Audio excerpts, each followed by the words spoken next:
full-scale invasion. Over time, when some of us eventually managed to return to our instruments, their meaning and the normal use have changed radically. Dugouts and trenches instead of large concert halls, sounds of explosions instead of applause, combat brothers and sisters instead of loyal fans. Over the past year, the Cultural Forces military members managed to host more than 3,000 events along the front line, in hospitals and the military training centers. We work with the most valuable things that the warriors have. We work with their souls.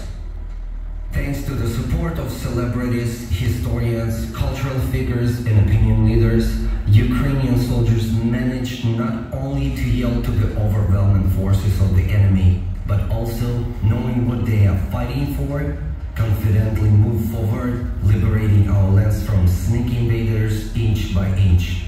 Thanks to the work of psychologists who visit the soldiers with us, the Ukrainian military is able not only to overcome the pain and inconveniences that this vast war is filled with, but also to return to the battle, destroying everything that stands in the way of victory, in the way of the existence of our country.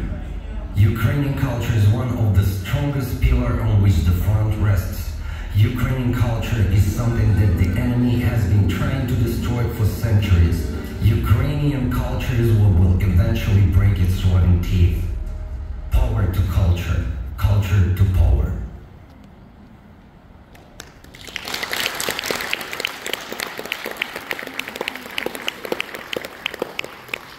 So in fact, it is the war that brought us here. It is the war that made us wear uniforms today. We, of course, wanted to come to the US, and everybody had plans to come to the US as a civilian, but it was decided otherwise, and we came here wearing uniforms. So how it all started? It started because of the war. The Cultural Forces came to new life, came to life in March 2022, very shortly after the war broke out. And it was Mykolai Sietka who started the whole thing. He's late, but he will be coming today, and you're going to see him, and he's going to perform for you. So, Cultural Forces is in fact two components, one military and one civilian component. Us, we are the military branch, and there are people working on the civilian, working as civilians on the front line nonetheless. One of our team members is in fact a civilian, and she has been performing on the front line. She doesn't wear uniforms, but we consider her as a comrade, as a military comrade. I'll be telling you progressively as we go during this evening, but let's start with music, and let's start with very beautiful music in fact.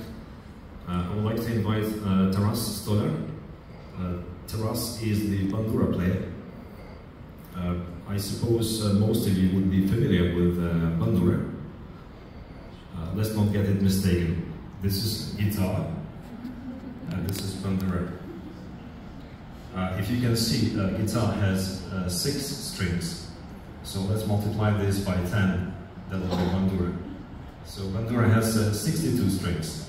It's a very ancient, typical and unique instrument to Ukraine, and no other country in the world has this instrument.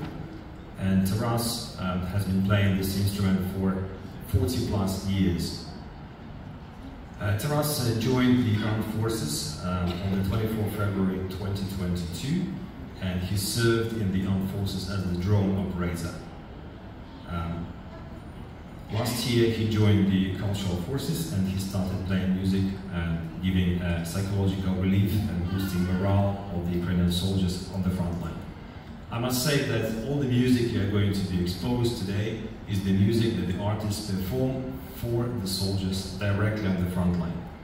We'll try to establish this connection from here today on the 4th of October 2024 to the soldiers at the front line on the 4th of October 2022 in Ukraine.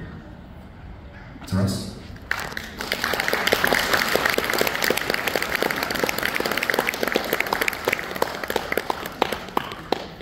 Taras is going to perform a piece called Duma of Mikola Triljuha. Duma